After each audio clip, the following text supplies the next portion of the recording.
Nag-harvest kami ngayon ng kamyas. Finally, namunga na yung aming kamyas. This is the first fruit of our kamyas tree, diba MJ? So, yun po siya, oh.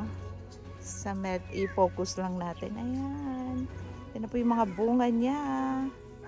So, we'll harvest them kasi later magsisinigang baboy kami. Oh my God. Kakain tayo ng baboy, guys. Let's go! Harvest tayo ng kamyas.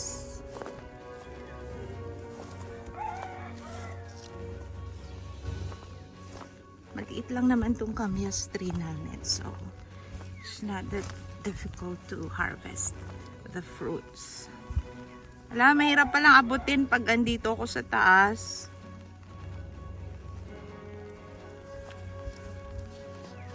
Ayan yung fruits ng kamyas.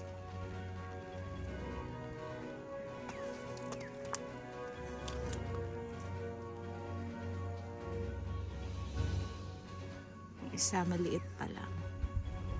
Wala pa.